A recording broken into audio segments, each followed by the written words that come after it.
You're listening to the Decisive podcast, insights and analysis to empower confident decision-making.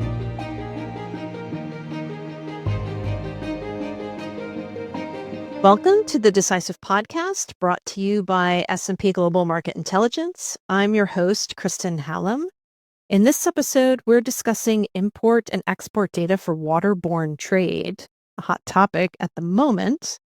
Joining me for this discussion is Brendan Neary, product manager in our trade portfolio. Welcome to the podcast, Brendan. It is great to have you on the Decisive. Pleasure to be here. Can't wait to talk about PIERS Panjiva trade data. So the data set that we are discussing is called PIERS, P-I-E-R-S, for those listening at home. Can you explain what the PIERS data set is and what data are included in it? Where do we get the data from? Absolutely. Yeah. So PIERS, little known fact, is Port Import Export Reporting System. We've been putting out acronyms well before the dawn of time in our data sets. Historically, it was a U.S. waterborne trade product. So it was access to bills of lading, so documents that are used to ship a good into and out of the United States. And we would collect that data at the ports. It started from the Journal of Commerce, which was a newspaper that would describe what's going on at the ports. The Journal of Commerce obviously still exists today and is something that we still output. And it's led by Peter Tershwell and Chris Brooks and Mark Zarconi and a lot of other strong individuals who discuss the trends and topics of what's going on and what the impact of trade is. We were the data division of that business, and data historically was utilized to create insight. If there was a horse that got into the Port of New York, people could know, hey, I need to buy a horse and I'm going to go there and I'm going to buy it. So, it was kind of this data set that had a fulfillment and it classifieds just like any other newspaper, but it was port specific. In the 70s, that turned into a book. And that book was basically all these different people bringing in, the goods that are coming into port. And that was utilized by a lot of the ocean freight market individuals and ports to read about, who was using ocean freight. It was like a leads book for these people. So they could say like, hey, come to my port, or, hey, I want to carry your goods. You're in Korea and you move goods into the United States. Like, I can bring that good for you. And it was used as a leads list that eventually became a CD-ROM, and we would deliver CD-ROMs out to people. And then, actually probably prior to CD-ROM, it was probably a floppy disk, to be fair. Went from a floppy disk to a CD-ROM. And then that CD-ROM became an online platform, and we've been doing iterative changes and platform changes to our data over that time. So constantly changing and evolving technology, data processing, availability of data timeliness. So there's a myriad history of collecting data, which is why I think this is such an interesting topic, because this data set is one of the original alternative datas. People use it for a million different things now, and just the history of it and how it came to fruition is pretty wild that it still exists in the market today and still thrives and couldn't be more pertinent than it is right now, specifically with what's going on in the world. So, it's pretty cool to be a part of, and it's definitely something that I've taken pride in the past 10 years. Yeah. Well, as a history nerd and a former business journalist, someone who's spent a lot of time getting facts and figures for news articles, I appreciate you walking us through that, and especially the throwback to the era of CD-ROM. That takes me back. So I wanted to ask you, Brendan, how these different data points that you were talking about, bills of lading and other pieces of information, how they come together to form a more complete picture of global trade flows. Like, how does PIERS connect the dots? Yeah, absolutely. So in a bill of lading, we get to understand who's moving a good and who they're moving it to. And, in the United States, we get really good logistics details, so we can understand what vessels they came into. We get to understand what the goods were described as. We can dive into the raw description of those goods and really get, Tylenol versus Advil, right? So you can keyword search these goods to really identify what goods are moving. We process this data very heavily. So since it's historically a paper document, still is occasionally on U.S. exports, it's a handwritten or hand typed. So, these are goods that are still written into a computer system. There are many different variations and spelling mistakes and issues within the data that we have to then cleanse for. Like when people ask me, they're like, well, what about the name of a company? I can tell you there's probably close to 200 million name variations that we see in the data that we cleanse down to maybe 750,000 to 1 million names. So just the variance on all of these different names that we get, we cleanse that down and we pare that down. And similarly with goods description, we actually have a machine learning model that takes a look at how these goods are described and maps them to an HTS code or a harmonized tariff code. I'm sure most people are aware of what a harmonized tariff code is now that they understand that we're getting tariffs. Now. Yeah, it's a very hot topic, but basically it's assigning a product a number so that we can identify it, and then we can use that number to identify what product's moving, and they can assign it that value that they need to be paid on from the government's perspective. So globally recognized, those numbers are 6 digits. And those 6 digits, it's a harmonized system. So if you remove the last 2 digits on that number, it becomes a 4-digit number. And that 4-digit number is the group of product that it is. So, and then if I remove the last 2 digits again to a 2-digit number, that's the chapter of what that is. So if I do 01, that is live animals. If I do 0101, we get horses. If I do 010101, it becomes thoroughbred horses. So as you add digits, it gets like more nuanced and more product oriented. So, which is good for us because we can roll things up, look at an industry, look at a grouping of things, or make it product specific and dive into that. Then past that, you have an 8 or 10 or 12 digit code, and that would be utilized for country specifics when they assign a tariff. So it could be a thoroughbred horse. If we say, if this thoroughbred horse has, gray spots on it, then it's going to need this tax. So they would assign it 010101, then they might add 01 again to it, or 02 or 03, whatever they add to 2 additional digits, that would denote what type of good it is and that it needs to be tariffed, and therefore you would need to provide that. So when we do all of this cleansing, and mind you, in our history, we're at a machine learning model now, but it went from a reference index of all these business rules that we've created. And those business rules came from probably 200 people who used to process our data. So we used to manually process the data. They would read through a bill. They would say, this sounds like this HS code, and then they would put it in. And then from that, we kind of created these rules to then say, okay, these are the rules for what keywords we use to drive what HS codes. And then we basically fed a machine learning model, which will read and parse data and say, hey, this looks like, this says banana ice cream, but it's not a banana because I know bananas are bananas. This is actually ice cream, so it'll map it to ice cream. So it's a machine learning model. But to answer your question in a very long-winded manner, when we take a look at some of these data elements, they can map to other data elements. So in HTS code that we use in bill of lading data, we can then map that to, aggregate volumes of that HTS code that go globally. So we can say, like, what percentage of the world's trade is captured by this one company?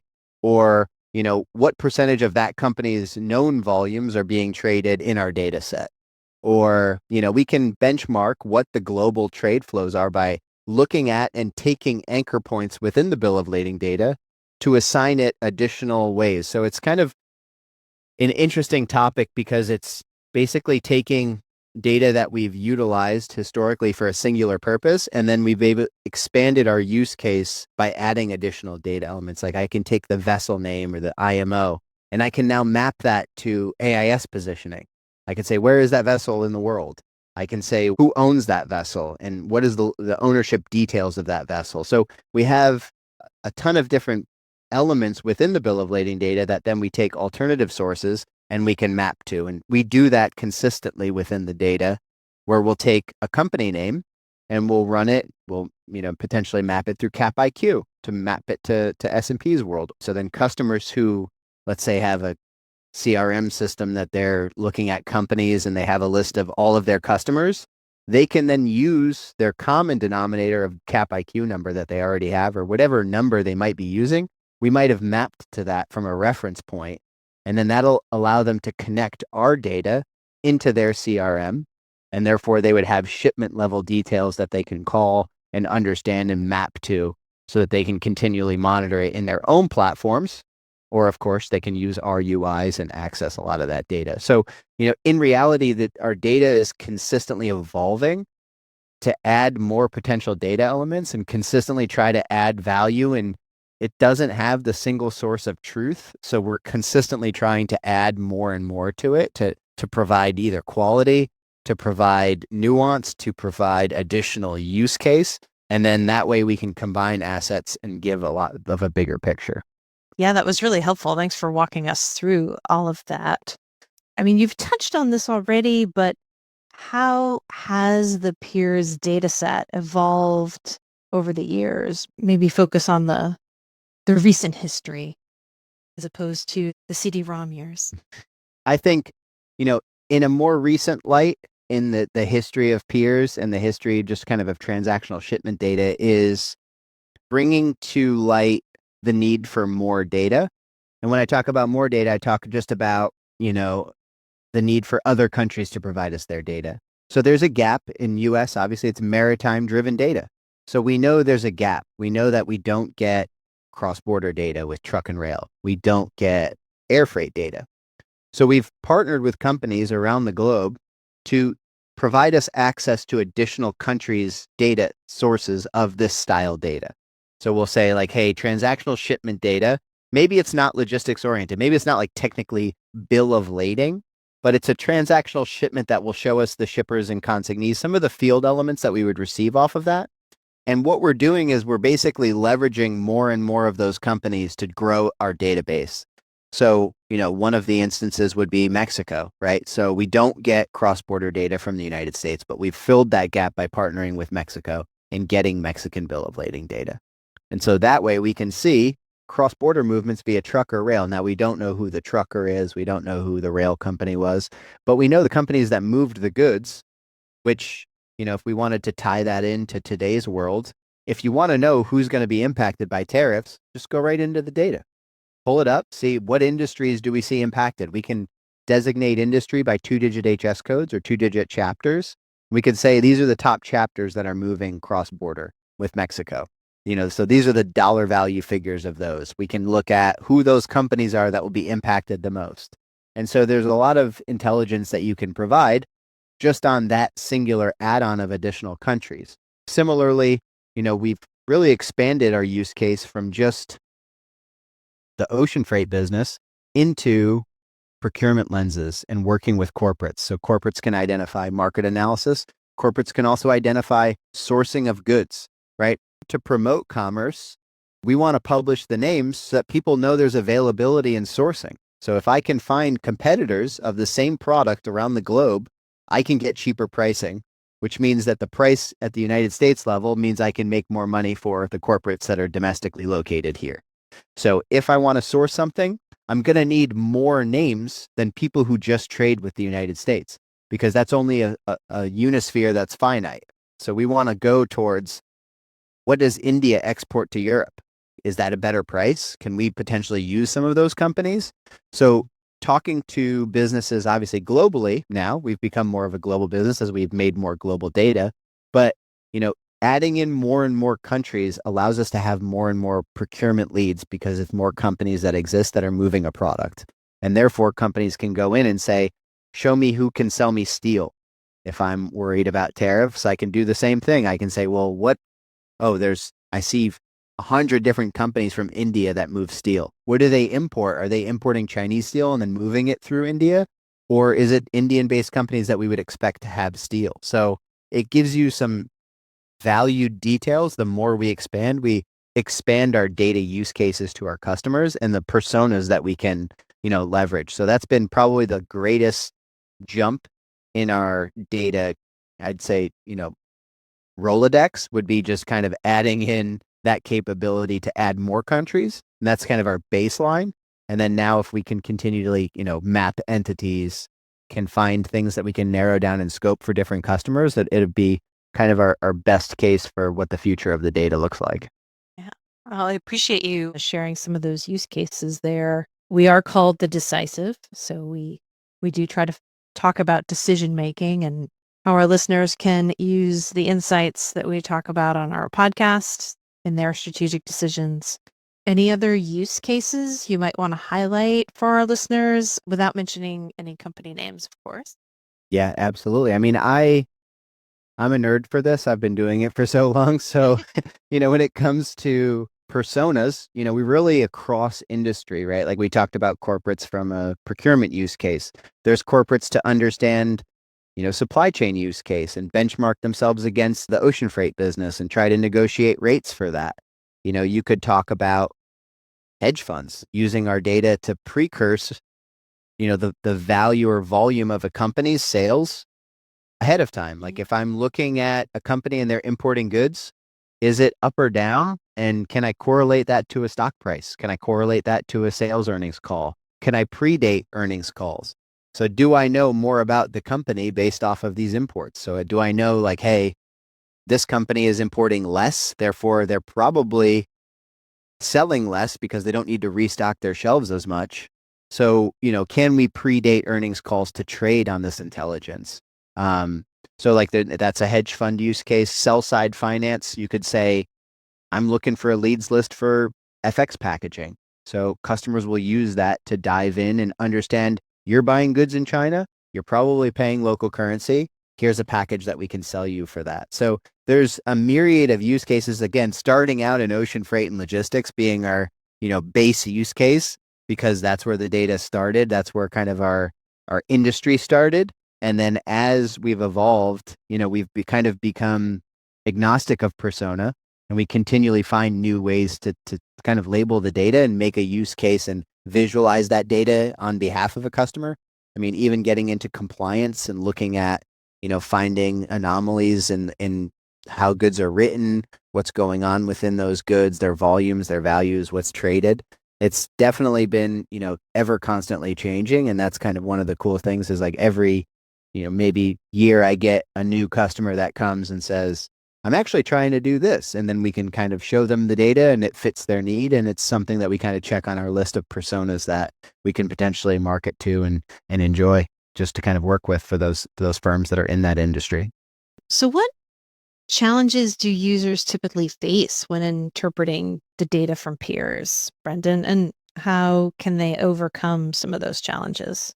Yeah, I think the biggest challenge that we deal with specifically in the United States trade data has been that the government has allowed for some redaction of data. So obviously we've been collecting it forever and it's been paper. When it became post 9/11, it became automated. So they kind of created this process because they were concerned with goods coming into the United States. So the Customs and Border Protection created a process by which you would be able to pre-file the bill of lading and it would come into customs. Instead of peers having to go to the ports and pick up the paper documents, we received this data in its form through like a delivery from customs from this new platform. And in the delivery of data, it became faster for us to collect this data and process this data. But it also became more widely known that this data was available out into the market. And people started to complain about the timeliness of the data, meaning customers or companies that were out there were worried about their data impacting their business negatively. So companies like big box chain stores decided that they wanted to protect their supply chain because number one, they didn't want to be outed into the market about where they're sourcing their goods from. So they wanted to go to customs and say, hey, listen, you say this data is good for commerce. We're saying as a business, it's bad for commerce because people can see if I'm a big box store, they can see where I'm sourcing something and they can go to my supplier and argue a price. And that may raise my costs, or I might lose a supplier based off of this data. So you're making it harder for me to do business as opposed to make it easier to do business. So the government's response to that was, okay, well, give us your name and we'll remove your name from the system. So you give us a trade name and what you put on your bill of lading, if it's ABC store, that will come in and we'll remove out ABC store. So that would be the hardest thing is we get the shipment records, we get the values, we get the volumes, we get, what the goods were, when it came in, what ocean freight carrier carried it. We get all of that information. We just don't get a name and address for the company itself. So, that would be the largest challenge in understanding total volumes is we know the total container boxes that come into the ports. We just don't know exactly all of the top companies because the big box stores do redact a lot of their names out of that data. So, what our customers have become accustomed to doing and understanding is you can keyword search on bills to find where that name potentially could exist within the data. And so there's indicators that would allow our customers to infer who that shipper was, even though it's redacted. So we're always constantly walking the line of we can't tell you who it is. We actually don't even know who it is. So we just provide you what that information is. And then you can infer based off of what you would like to do to cleanse the data because you now have free reign of that data and you can infer whatever you want on top of it. So that would probably be one of the larger things that drive the data that make it more difficult to use. Another thing is, it's goods shipped fields and we have to create a commodity code and there's no value figure for the shipments coming in for US data. So we created a value we map it to an HTS code. We then go ahead and look at our GTA data, our macroeconomic data, and we say, well, what was the price of this coming in for the most recent month? And we'll multiply that by the per unit pricing. So we'll say this is steel traded at $1 per kilogram. We'll actually go ahead and map that record to whatever kilograms of that shipment was to that value. So great way to benchmark industry, not a great way to benchmark company against company and their individual shipments. I've actually talked to customers about this before. They actually brought this nomenclature to me, which I thought was very interesting, was PIERS data is very accurate because it will provide you all of the transactions that take place. It'll provide full coverage and you'll get access to the information, but it's not precise because there's inferences that you have to do on the data. You have to be able to interrogate it. You have to use subject matter expertise to get value out of the data. So trade data is very interesting to me because it's not an input output. We have to manipulate this data, cleanse the data. And then even with that information, you still have to use your subject matter expertise to really get tons of value out of that data, or else, it's going to sit irrelevant in your inbox of reports that you just don't know about or you just don't use. So it's really interesting in that regard. Very interesting for sure. So, in your opinion, what industries benefit the most from leveraging PIERS data? When I talk about PIERS data, I'm pretty industry agnostic. I always like to see who can make money by using the data or who could save money by using the data. And that's typically how I'll look at our industries that we deal with. It's either PIERS is either creating leads lists or it's creating cost savings. And that's kind of what we're driving towards. And so we see that from, like we said, financial institutions. We see it from ocean freight and logistics. And we see it from literally, anybody in those spaces. Even the governments are using the data to understand, corporations, their reliance on these corporations, what volumes are coming in, what types of products do the governments rely on to import or export, and who are they working with? So there's a lot of knowledge base to learn from. So I would say that the data itself is marketed across persona, and it really all of these individual use cases from a corporate's perspective, governments, finance, are all utilizing that data and really taking advantage of it from that perspective. So, obviously, as we alluded to earlier, global trade is very dynamic right now, shall we say? And there's a lot of uncertainty about trade policy. In this kind of environment, how do you see demand for PIERS and the kind of data that is part of PIERS? How do you see that demand evolving? I mean, I can say with certainty that the only way to solve complex trade questions and complex trade problems is with data. That's just kind of the common theme across supply chain in general. Let's take tariffs outside of it. We just had a pandemic. We just had a global surge of production. We just had delays at ports. We had a whole supply chain disruption. We've had bridges go down.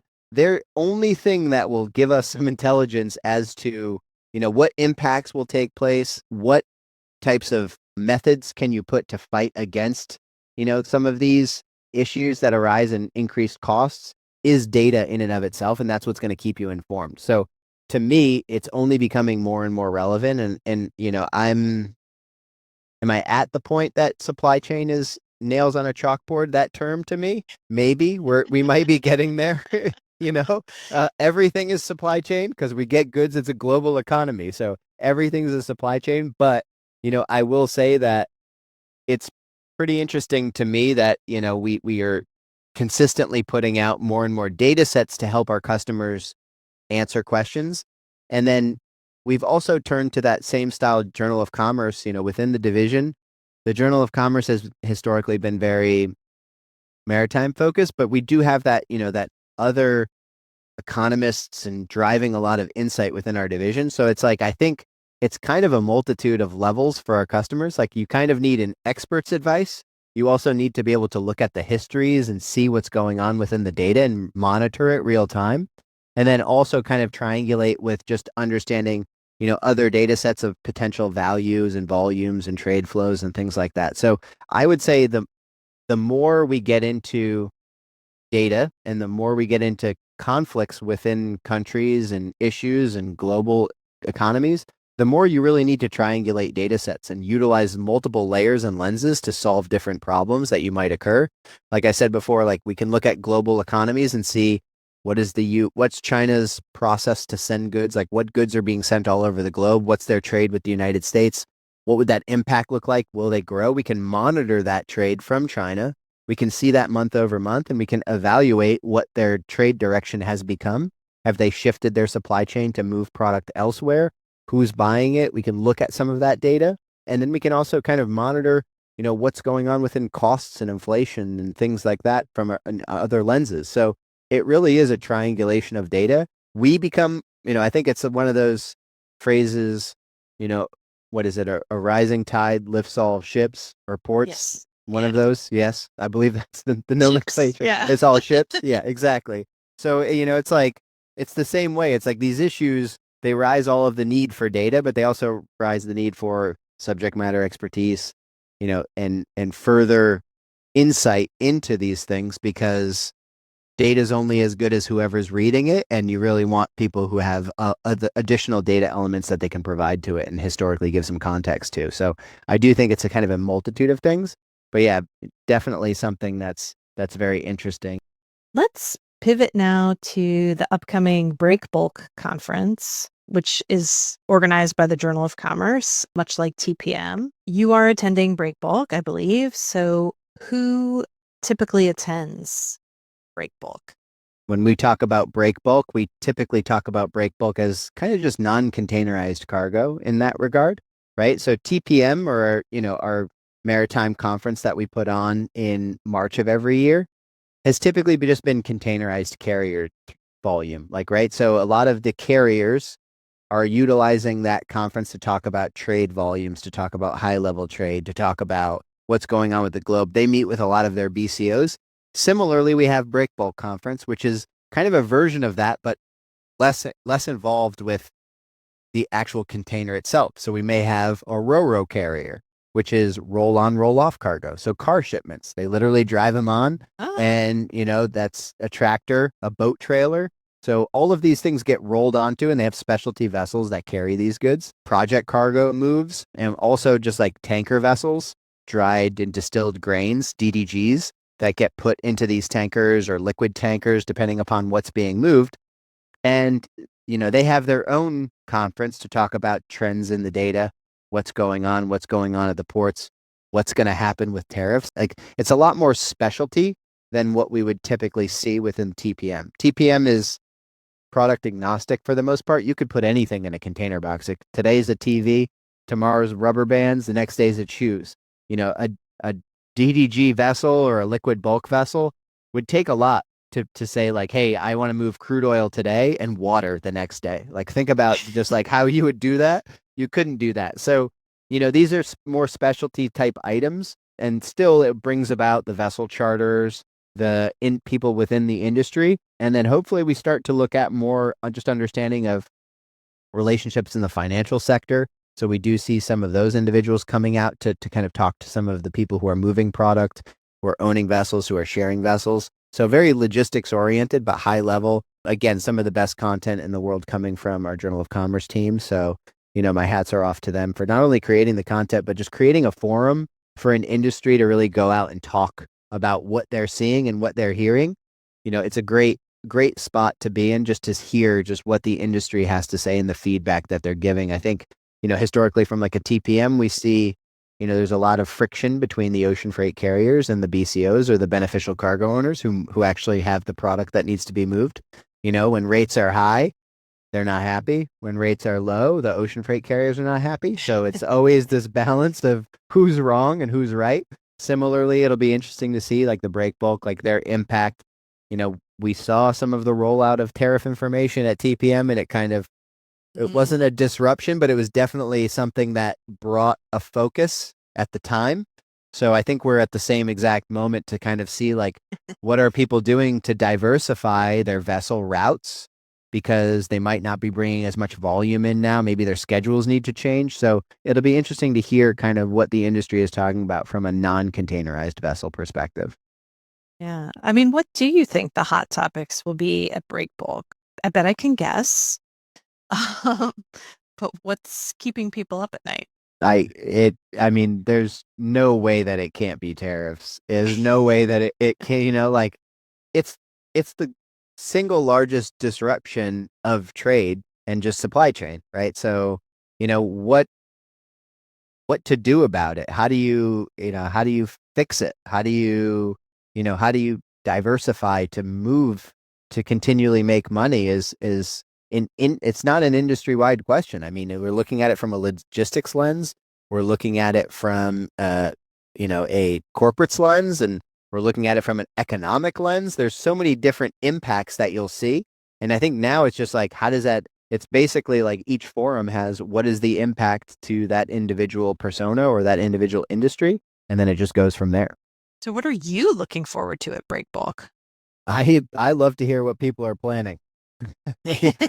What's the solution? You tell me. You're the industry expert. What are you doing to prep for this? Like, I think every call we've been on, when people have asked us questions, it's like, how can you solve our problem? And I'm like, first question, what are you doing now?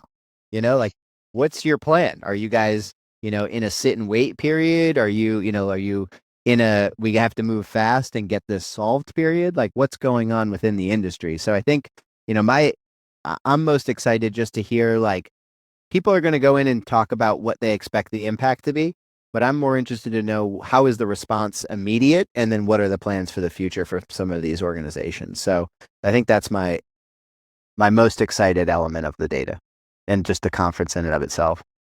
I've really enjoyed our conversation, and I'm sure we could keep going, but it's time to wrap up. Any final thoughts? Final thoughts is the best way to do your job is use as much data as possible. So, use KPIs, stick to, data-driven insights, and that will be a successful business. That's kind of what I've learned over the years. Is it's nice to be part of like a data-driven company, but also it's like learning to use, data and learning to use KPIs and measurements on data, agnostic of, a sold product. It could just be in your own internal data. Is use data to solve the questions at hand, and you'll find an answer, and it will be the correct one. So, definitely, my takeaway is people should use more data consistently to make decision-driven insights based on actionable insights from data. So, that's always how I look at it. And, I just try to pass that on to as many people as I can. Is just, shooting blind or Googling something is never going to be as good as finding that insight from the data that you're looking at, and, kind of sorting through that data. So that's my takeaway. All right. Well, on that note, thank you so much, Brendan, for taking the time to share your insights with us today. That wraps up this episode of the Decisive Podcast. Until next time. Thank you for listening to the Decisive Podcast from S&P Global. Please subscribe and join us for next week's episode. Until then, stay curious and stay informed.